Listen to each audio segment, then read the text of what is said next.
The CBS Radio Mystery Theater presents...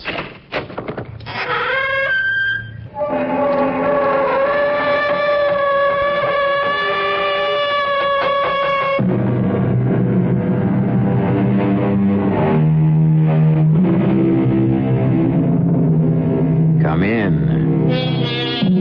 Welcome. I'm E.G. Marshall. Once again, it's my pleasure to tantalize you with a mystery. And not a whodunit, but a, so to speak, why-done-it. Frankly, I much prefer the why to the whodunits, because they're just so darn difficult to solve, if you manage to solve them at all. For example, why... But no. Let Rose Corbin, our heroine, ask the question. But why, Hank? Why would anyone commit murder because of this coat? I don't get it either, Rose. It's just a plain, ordinary imitation leopard skin coat. We know that. Well, do we? What do you mean? I mean, this coat has been the cause of more than one murder and attempted murders. It may look plain and ordinary, but, Rose, it can't be. Someone wants this coat. Wants it badly enough to kill for it. And, Rose, do me a favor, will you? What favor, Hank? Stop wearing it.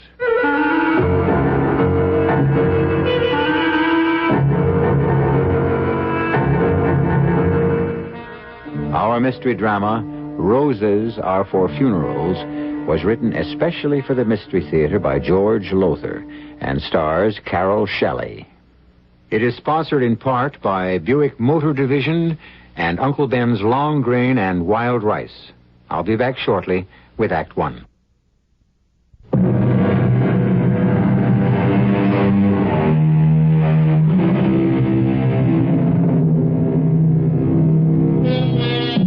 Well, now, I'm not going to make the mistake the famous mystery writer E. Phillips Oppenheim once made and bet that you can't solve this mystery. You know what happened to him. You don't? Well, he bet his readers a large sum of money that they couldn't solve the mystery. And many of them did. So, no bets. Tell you what I will do, though. I'll play fair, as always, and make sure you have all the clues I have. Every single one. I'll even tell you when you've got all the pieces you need to put the puzzle together. And nothing can be fairer than that, right?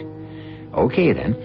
Let's start at Kennedy International Airport, in a passenger lounge where a very attractive young lady named Rose Corbin sits patiently waiting for her cousin, Hank North. Pardon, mademoiselle. Yes? Please, may I introduce myself? My name is Simone Lavaux. Yes? Please, I must talk quickly, very fast, because my flight has already been announced for Paris. What is it you want? You will think it is such a foolishness, mademoiselle, but I wish to buy your coat. You wish to buy my coat, this coat I'm wearing? Yes, please. It's a strange thing to ask, I know. It's a very strange thing to ask, especially when you're wearing the same kind of coat. Oh, no, it's not the same. Well, yours is real leopard skin, of course, while mine is only imitation, and a different style, too, but... Please, let me explain, and then I know you will agree to my very strange request. Well, you can explain, but I'm not selling you this coat. Please, mademoiselle, the problem is my sister. She's my twin sister in Paris. Vous savez, elle est très pauvre. She's very poor, and she's married to a man who does not make much money. I'm sorry about that. Please, je vous en prie, please listen. When we were children, my sister and I always wore identical clothes. Dresses, coats, hats, everything was the same. And so today, when I buy something, well, like this coat I am wearing, which I bought here in the city, I always buy for her a duplicate. Well, it's very thoughtful, yes, very kind. Yes, but you see, I'm very selfish. When I see this coat, I want it. Oh, I want it so much. And so I say to the salesperson, I will take this and another one just like it. Of course, for my sister, you understand. But mademoiselle, there is not another one like it. So please, quickly now, I have only a few minutes before my flight. And combien ça coûte, hein? How much did you pay for it? How much do you wish for it? I'm sorry, but I just don't want to sell my coat. Well, $100, huh? After all, it's only imitation leopard. Look here, even if you offered me $200... $500, mademoiselle. No. Please try to understand. I must have it. $1,000, $1,000. For an imitation leopard skin Please, coat. mademoiselle, my sister. Well, if you're so concerned over your sister having a coat like yours, buy her one when when you But get it to will be too Paris. late, mademoiselle. She's meeting me at the airport, and she will say, "Where is my coat?" And I shall have I'm to say, sorry. I'm really very sorry, but... "Please, here, $1,000, and I take the coat." What are you doing? Take your hands off. Please, will you? Don't you look, you tore it. You ripped give the it to lapel. me. Hey, cool it. Go away! Yes, I'll be happy to if one of you isn't Rose Corbin. Oh, that's me. Are you Hank? Hank? Yeah, that's me. I was pretty sure you were Rose. You're wearing that rose in your coat lapel. What is all of this? Well, this woman insists that I sell her my coat. But they have offered her $1,000. But if my cousin doesn't want to sell, you don't want to, do you, Rose? No. Well, But I do not have time to argue. I shall miss my flight. Please, I beg of you, sell it to me. look, I'd better find a cop. No, don't do that, please. Well, then you must be on your way. Please, the coat, I must have it. Okay, there's a cop over there. I'll just go and... No, please, I'm going. I'm going. Je m'en vais. Oh, thank you, Hank. I'm so glad you came along when you did. She gave you a hard time, huh? Well, she tried to tear the coat off me, even ripped my lapel. She put a kind of crimp in your rose, too. Broke the stem. I might as well throw that away. Now it's served its purpose. Well, there's no need for that. Look, I think I can repin it. Oh, thank you. Let's see. Say, it's still pretty fresh. In fact, it's very fresh. After an 8-hour trip from London. I didn't get it in London. I got it here at the airport florist when I landed. When I told you I'd be wearing a rose so that you'd recognize me, well, I decided if the girl looked wilted, at least the rose didn't have to. Well, there you are. Good as new. Oh, thank you. Except for your torn lapel. Mother will take care of that. Okay. I've got your bag, so let's go. Fun city awaits you, Cousin Rose. Hank? She seems to be awaiting me, too. What? Oh, the French girl, see? She still hasn't gone through the flight gate. She's standing there looking at us as if she was still hoping to buy this coat. Ah, forget it. The world is full of nuts. Let's go.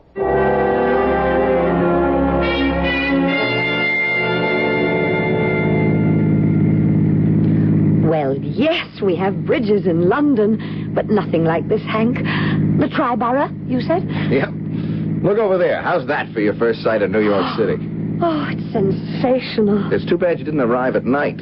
That skyline all lit up. It's out of sight. I'm sure it is. Oh, Hank, I'm so grateful to you and Aunt Ruth, letting me stay with you on my first trip to the States. Letting you stay. They're happy to have you. In fact, now that I see you, I'm delighted to have you. And very glad we're cousins twice removed. Why? Well, it makes us kissing cousins. I hope you're right. About being second cousins, I mean. Personally, I can't figure it out. Maybe you, with that lawyer's brain of yours. Hey, what in... What is it? What's wrong? That car next to us. Hey, watch it. Hey, man, you're too darn close. Good heavens, they certainly are. Crazy fools. What are you doing? Get over. We'll have an accident. We sure will if they do... Well, they got the idea. They're pulling ahead, thank heaven. Pulling ahead, but right in front of us. Now, what in Hank, look out, they've stopped. Ow! Rose, are you okay? I don't know, Hey, here, what do you think you're doing? You, quick. Me? Yes, you. Give me that. Oh, never mind. I'll take it. Hey, take your hands off her. What kind of a nut are you? Let her alone. Coat, he's trying to take my coat. Get your hands off her, I said. All right. Hank, you've knocked him out. No, he's getting up. Come back here, you dirty creep. Hank, don't go after him. He could be armed. You could be hurt. He's getting back in his car. Get the license number. All right. Quick, Rose, the glove compartment, pad and a pencil. All right. Jot the number down. Quick. He's burning rubber to get away fast.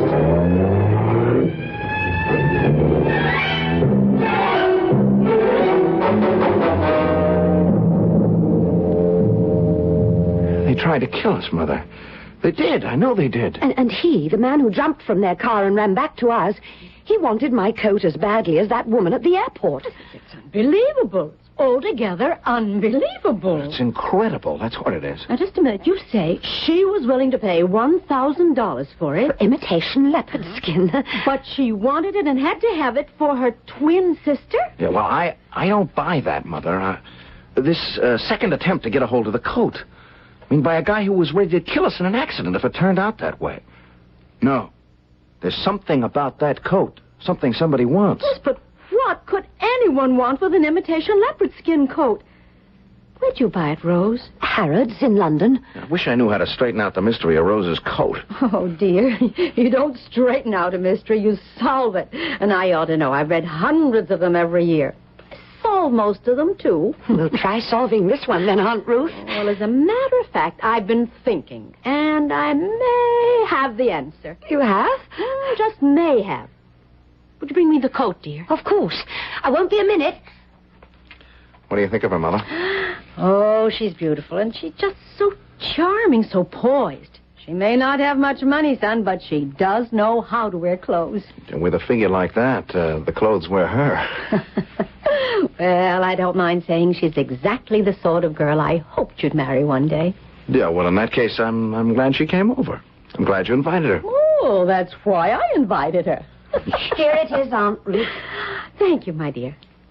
Oh, this rose you wore is wilted, poor thing. Small wonder. It's really taken a battering. I suppose it just decided to give up. Mother, what are you doing? Now you know my methods, Watson. Apply them. I'm examining the lining. The lining? Oh, no, I could be wrong, but it wouldn't surprise me if something were hidden in this lining. For what, for goodness sake? Well, let me see. Certainly not jewels, or I'd be able to feel them. You're going over that lining like an expert, Mother. Well, that's what comes of being a mystery story addict. Oh, wait. Not heroin either. Heroin? Oh, it's been done. Well, not anymore, though. The customs people were onto that, ages ago. I'll go. Now, if heroin were concealed in the lining, I'd be able to feel the crinkly little glassine envelopes. Oh. What? There's nothing hidden in the lining. Nothing I can see, anyway. Oh, was it paper delivery, dear? Yeah. Now, why are you looking at the front page? It's as if you've just been shocked out of a year's growth. Because it could be I just have been.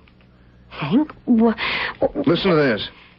Headline reads, Woman murdered on Paris-bound plane. What? A woman identified as Simone Laveau of Paris, France. That's her. That's the woman who wanted to buy my coat. I know. Just listen now.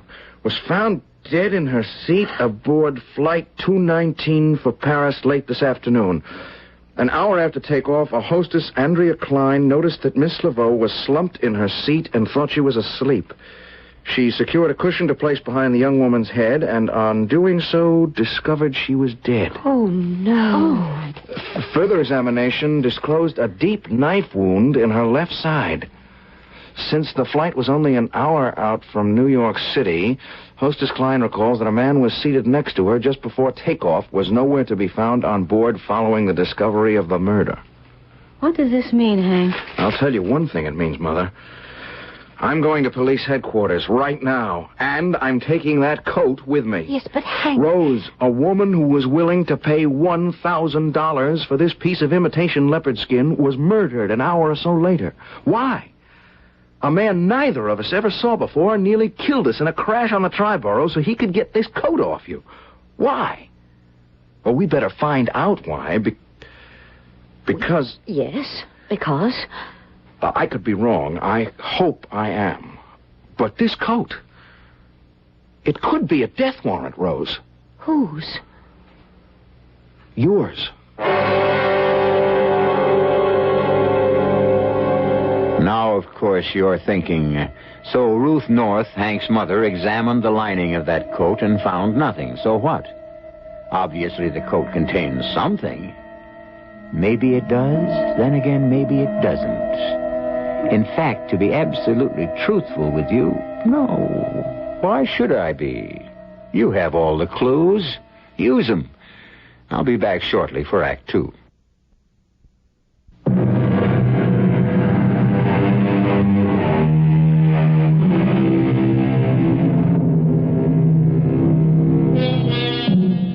I'm sure most of you will recall the famous incident when Sherlock Holmes said to Dr. Watson, "Consider, Watson, the curious behavior of the dog." And Watson said, "But Holmes, the dog did nothing." "Precisely, Watson," Holmes answered. "Precisely."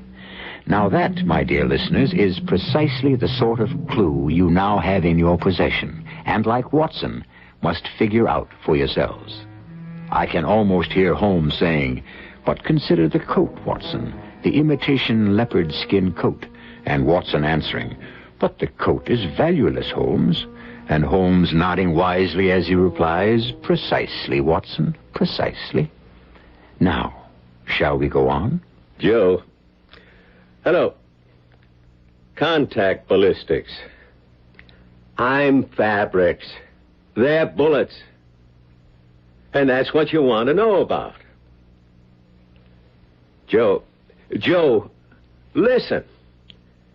Granted, I have what you call a special flair for forensic, but... Okay. I'll look into it. Yeah. Leave it to me, Joe. Bye.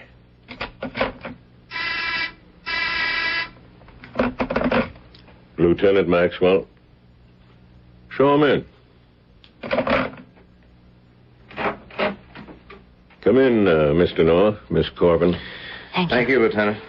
Sit down, please. Coffee? No thanks. Rose? No, thank you. Well, here's your coat, Miss Corbin. We found nothing. Not a thing. Nothing? I'll level with you, Mr. North. When you brought this coat in the other night, I figured, well, there's something, and I'll find it. Like there had to be something. You know what I mean?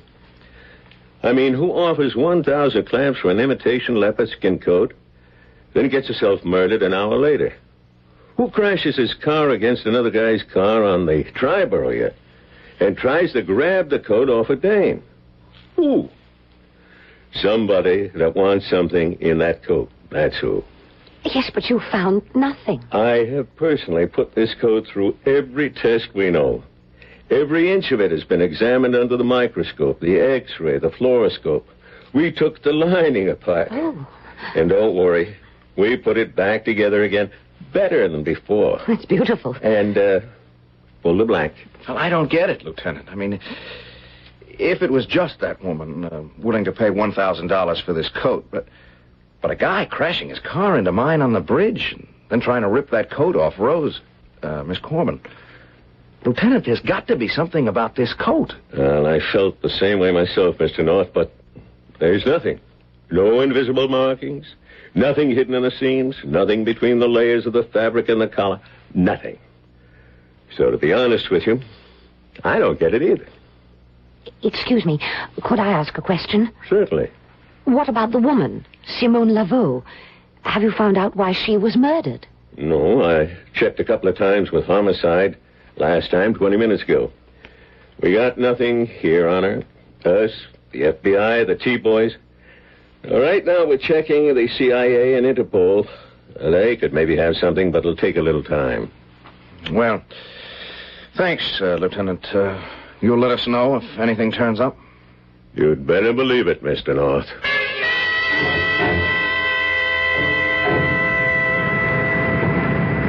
Well, so much for the coat, Rose. That's that, I guess. What would you like to do? Oh, don't you have to get back to your office? Yeah, well, not until late this afternoon. I scheduled my day so I could spend most of it with you. Say, I know. How about the Museum of Art? We could spend a few hours there, even have lunch if you'd like that. Oh, how wonderful, Hank.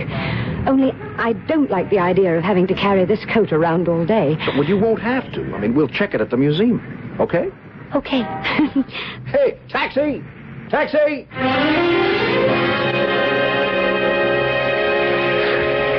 Enjoy your sandwich, Rose? Oh, yes, only I'm so full. You Americans make much bigger sandwiches than we do in Britain. The American way. Everything on a big scale. Ah.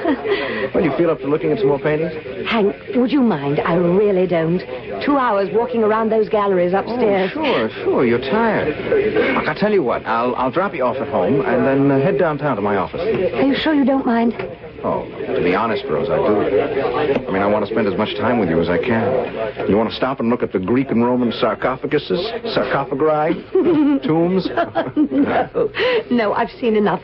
Let's just get my coat from the check room and go home, where I can rest these aching feet. Whatever you say, Cousin Rose. Hey, there's something going on over there. I should say so. There's a big crowd around the check room. Police. Hank, what do you suppose has happened? I don't know. We're going to have a rough time, though, getting through that crowd to reclaim your coat.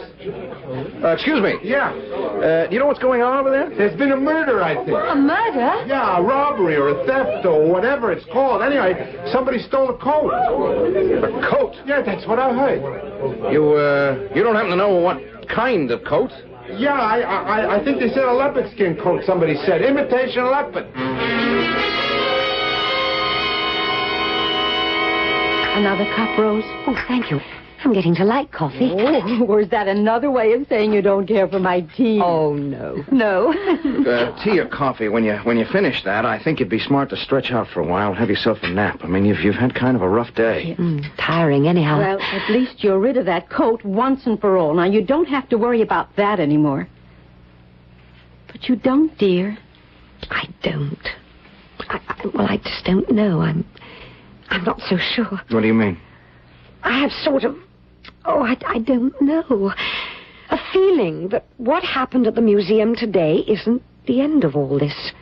For me, I mean. Oh, now, it's nothing more than nerves, my dear. It's just nerves. Perhaps, but I don't think so.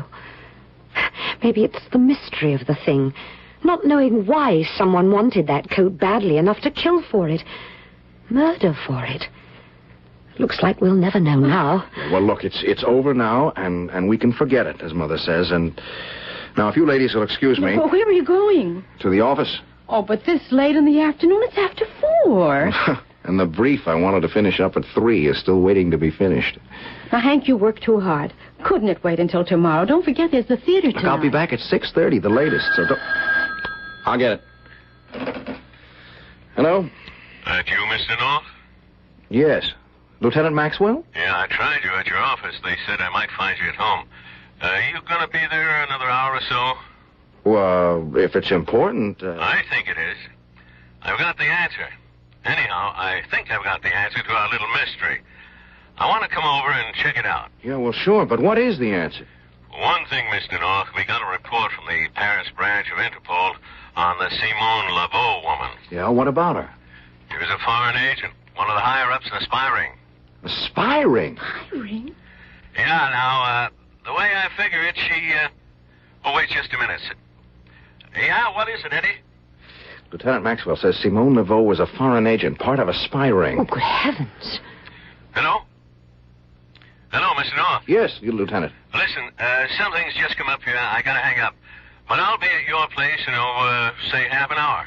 Wait a minute. What's the answer to the mystery? I'll see you in half an hour. Lieutenant, don't leave us hanging like... Well, I'll be. Well, what was all that about, Hank? Well, Maxwell says he has the answer to the mystery, or he thinks he has. He'll be over here in half an hour to check it out. What is the answer? He didn't tell me. He got called away on something. He had to hang up. Well... Who are you calling? The office. That brief will have to wait until tomorrow now.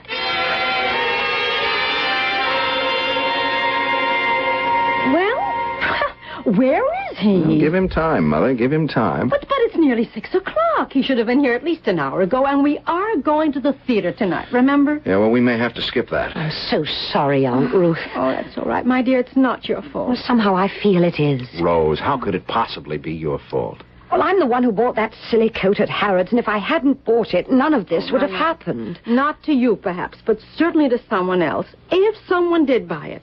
Now, for all we know, if you hadn't bought it, it could still be hanging on the rack in London. Yes, well, I wish it were. It isn't nerves, Aunt Ruth. It's knowing that because of that coat, 2 people were murdered. Hank and I came close to death in that car crash, and...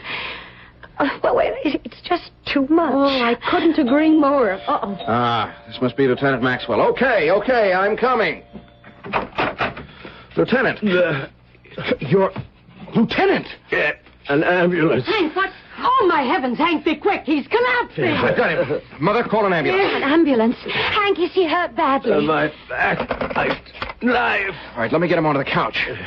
Okay, Look, get his coat on. All right. And his shirt. No, too late. The name is North. Finish. Oh, that's what you think. That's right. Rose, the medicine cabinet in the bathroom. Yes. Bandages, iodine. Yes, all right. No. 12. Listen, look, you better not talk. Just let me get these things off you so I... The ambulance is on the way. Oh, my dear. Lord, I've never seen so much... Listen. Oh. Yes, Lieutenant. The guy that did this. How did he do it? Not much time. She... Rose? life in danger. Rose's life? In danger? Yes. She... Man's in agony. Here are some bandages and some iodine. Lieutenant. I did this. Must found out. I know.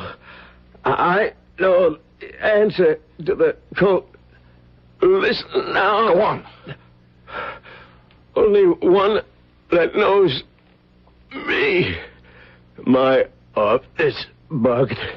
Got to be. Tell them. Headquarters. Tell them. Bugged. Sure. Count on it. What is the answer, Lieutenant?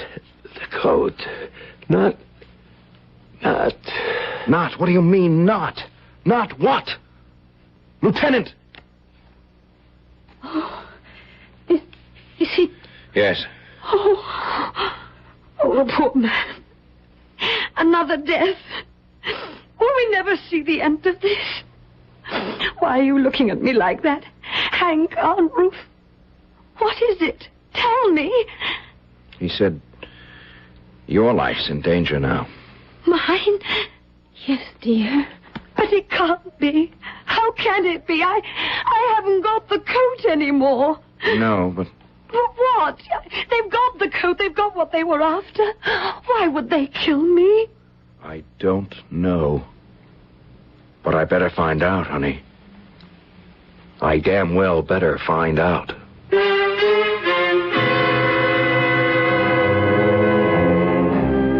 He'd certainly better do just that, or Rose Corbin, the very attractive young woman Hank North has fallen in love with, may not live much longer.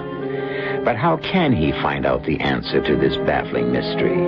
Where does one start? What does one do? Where would you start? What would you do? I'll be back shortly for Act 3.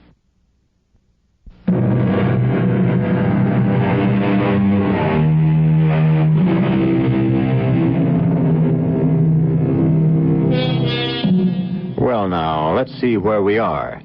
Rose Corbin arrived in the United States from London, England, wearing an imitation leopard skin coat. On her arrival, a woman named Simone Laveau tried to buy the coat, and when Rose refused to sell, tried to take it away from her. Later, Simone Laveau was murdered aboard the plane taking her to Paris. Since then, the coat seems to have triggered 2 more murders. That of a checkroom attendant at the Museum of Art, at which time the murderer made off with the coat, and, as we heard only minutes ago, that of Lieutenant Maxwell of the police. All right, Rose, let's go over it and over it. Hank, we've gone over it and over it. I know, but Maxwell said your life is in danger now, and Rose, if anything happened to you... Well, it isn't going to, not if I can help it. You bought the coat in Harrods the day before you took off to visit us here. Yes. And no one accosted you at Heathrow before you boarded the plane, or on the plane. Nobody even mentioned the coat. No one. But the minute you got off the plane at Kennedy International, this Simone Laveau... Well, not the minute I got off the plane. First, I went to the florist to buy the flower... The rose I said I'd wear so you'd recognize me. Yeah, but just after that... She came up to me and asked to buy the coat and got very upset when I said I wouldn't sell it. I mean, practically began to tear it off me. I just don't get it. We know there was nothing hidden in the coat. No invisible message, nothing. But we do know that Simone Laveau was a foreign agent. Now, there's just got to be some connection between the coat and her being a foreign agent. There's got to be. Hank, dear, why don't we forget it till after we've had dinner? We're all so tired and upset. Yeah, you're right. Go and get ready, and we'll take off for Antonelli's, huh? I won't be long. All right. What? Who are you? What are you doing there? Rose, what is it? Hank? What's the matter? What? There's a man here in my room. He's just fled. He's gone out the window. Two doctors say he's probably down the fire escape by now. What was he doing? Well, see for yourself. I mean, look at the mess he made of my dressing table. He was going through the drawers. Your jewel case. Well, there's junk jewelry, most of it. Oh, this is all we need right now. A sneak thief on top of everything else. Check your things. All right. See what he got away with, if anything. Look, I'll call the police.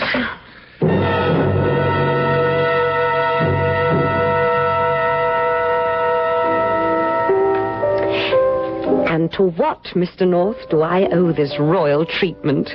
Royal treatment? Well, the call from your secretary saying to meet you at 5 o'clock at this swank watering hole, and then the arrival by messenger of this absolutely lovely little nosegay with instructions to wear it. Well, you leave tomorrow for England, and there's something I want to say to you. Something important. That's why I wanted to meet you here, alone and without Mother this time. And, well, as for the little nosegay, it's just a little something to make the occasion.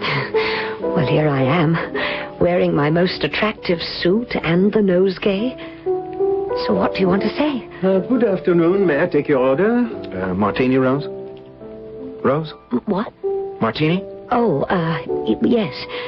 2 martinis, waiter. Very dry. Yes, sir. Would Madame like me to take her jacket? Take my jacket? It's a bit warm in here this afternoon, and I thought... No, thank you. I'm quite comfortable. Certainly, Madame. 2 martinis. Well, now, Rose, what I wanted to say... Something wrong? No. I was just wondering if I'd seen that waiter somewhere before. Not likely. Well, now, Yes. Well, now what? Rose, we've only known each other for a few weeks, but in that short time, I've fallen in love with you, and I want you to marry me. Will you? Of course. Of course. Just like that? What did you expect me to say? Oh, sir, this is so sudden. No, but... I'm in love with you too, Hank. Head over heels. Oh, Rose. Well, I guess it's time then for me to give you this. Oh, Hank. Oh, it's gorgeous. Oh, darling, that diamond must have cost a fortune. You're worth a fortune. Hold out your hand. There. Oh, thank you, dearest. Thank you so much.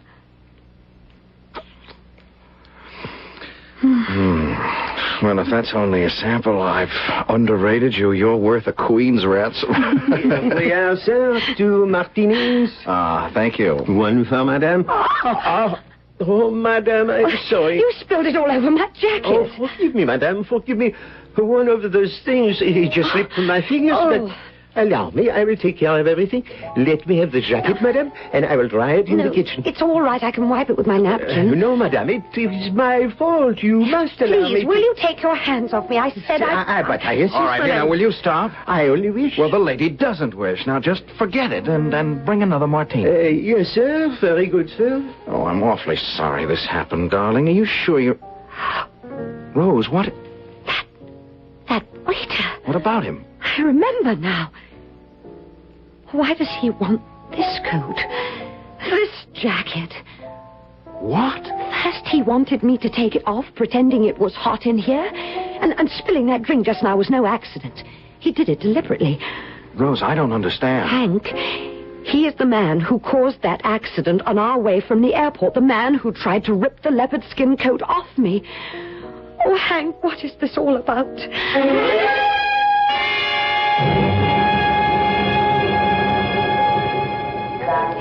That's your flight they just called. Now have a good trip home, Rose, and we'll be looking forward to seeing you again in a week or 10 days, dear. Quicker than that, Aunt Ruth, if I can wind up my affairs in London sooner.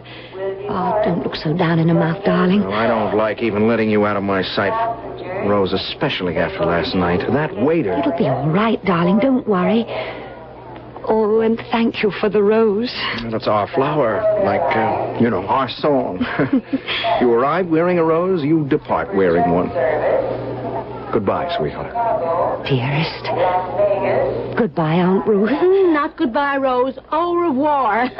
Now, don't worry about the wedding now. I'll arrange everything. Oh, you're a dear. I'll see you in a week. 10 days at most. At most.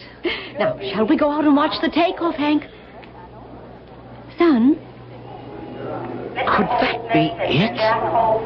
Could it? Could what be what, Hank? What are you talking about? The coat she was wearing when she arrived. The jacket she was wearing last night. Good Lord! The jacket she's wearing now. Could it be that? Hank, what in the world are you... I've been thinking. What did Lieutenant Maxwell mean when he said, just before he died, the coat, not. No, I know. It wasn't the coat at all. It wasn't the jacket. If I'm right, they are after... What? Hank, after what? A flower pinned to Rose's lapel, Mother. Not the coat, not the jacket. The flower.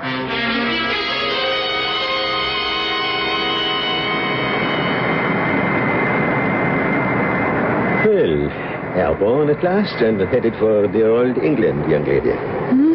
Oh, yes. Since we're seated next to each other, let me introduce myself. Emile Tenko. Rose Corbin. Have you been visiting in the States long? Not really. A few weeks. I'm going to... how did you know that? Well, how did I know? Well, that I was visiting in the States. I could be living there. I could be an American citizen for all you know. I assumed your accent. Who are you? Behind those dark glasses? You're a very perceptive young woman, Miss Corbin. No, don't. Not a move. Or I'll give you what I gave Simone Laveau. That's it. No quick moves, no panic. Good. Just relax now. Enjoy the trip. And we'll be at Heathrow Airport before you know it. Enjoy the trip. I would if I were you. It's the last trip you're ever going to make.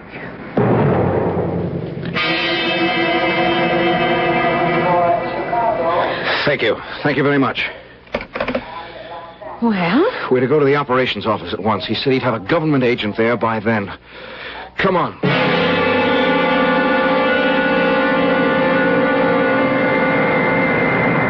Why won't you tell me?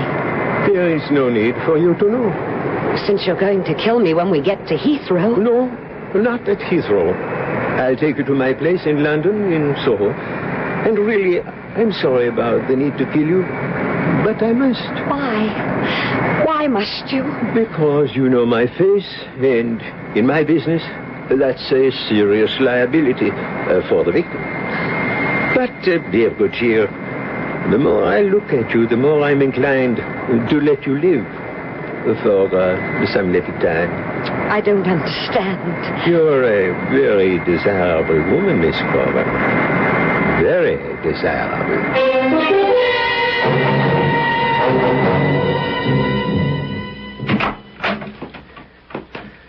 Yes, Hank, what... The government men said to wait here. Yes, but... They're going to radio the pilot. Oh. I gave them as clear a description of the man, the guy who tried to get the coat from Rose in that accident on the bridge and who palmed himself off as a waiter last night. And then what? Well, he'll check the plane.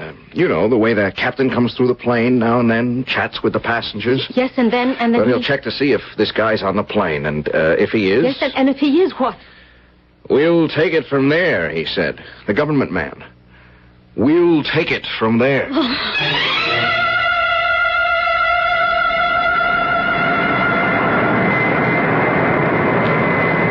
Did you enjoy the movie? Are you joking? No, just making small talk.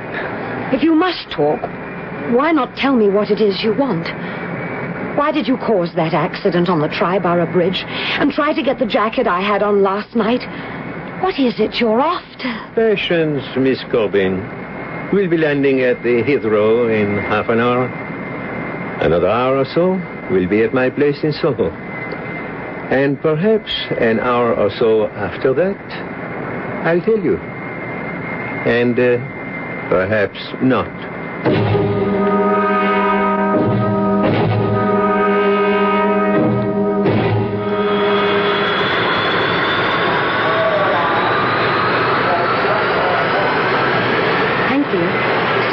Are you sure that... Mother, there are at least a dozen plainclothes police and government men down there disguised as airport attendants. The minute they disembark... There. Oh. They've rolled the landing platform in place. The door is opening. Yes, well, that man, whoever he is, discovers that this isn't Heathrow. But don't worry. Everything has been arranged. There they are. Rose and the man. There's the captain right behind them. Oh. And they're walking right into the arms of... Rose, He put up a fight.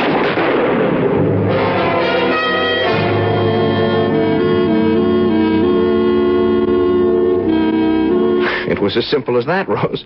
I mean, the captain turned the plane around and circled Kennedy International for a few hours, pretending you were flying to Heathrow. You fooled me, but not him. Halfway down the steps of that landing platform, he realized... And he foolishly tried to shoot things out. Oh, I know. I suppose I ought to feel sorry for him, but I just... It's understandable. Oh, it's all just unbelievable. When I think that because I said I'd wear a rose and bought one at the airport when I arrived... The attendant at the florist shop, an agent who'd been planted there, would never have mistaken you for Simone Laveau and pinned that rose to your lapel with... Well, I guess you could call it the fatal pin. Now, you know, I'm still not sure I've got this straight, dear. Now, let me see. She, on her way to Paris, was to go into the florist shop wearing a leopard skin coat and ask for a rose, right? Now, that was the agent's cue to use the, what you called the fatal pin. Exactly. See, Emil Tenko knew he was under surveillance, and so he had a problem. I mean, how to get that top-secret information out of the country. So he had it engraved on the head of a pin. You know, Aunt Ruth, the way they engraved the Lord's Prayer on a pinhead. The trouble began when the agent thought that I was Simone Laveau on her way to Paris, wearing an almost identical leopard skin coat to mine. And naturally, when Rose threw the rose away after it wilted, she kept the pin and used it again last night to pin on the nosegay I gave her. Well, it's all over, and thank heaven it is. Rose, how about some dinner? I'm starving. But before we go, I am going to change out of this suit into a dress. Oh, and Hank, dear... Yes, sweetheart. No flowers, please. Not for a long, long time. No flowers, please.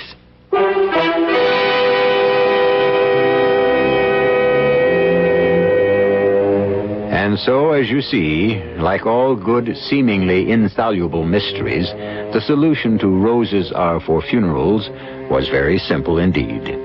In fact, I even gave you a clue in the title. What could be fairer than that? I'll be back shortly.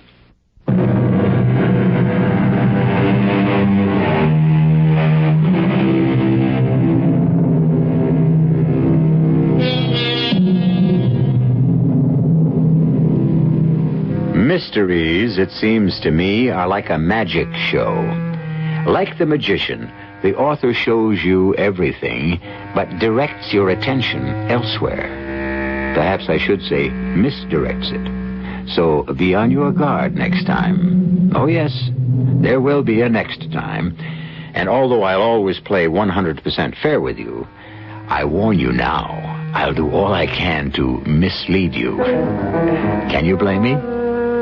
Our cast included Carol Shelley, Tony Roberts, Mildred Clinton, and Dan Acco. The entire production was under the direction of Hyman Brown. And now, a preview of our next tale. Gretchen, what's come over you? You seem so different, so... Yes? Well, you always struck me as well, I'll say it, a very quiet little person. And now you glow all over. I feel there's a glow inside me. Ah, Gretchen, it's beautiful. But I see now it's an awful beauty.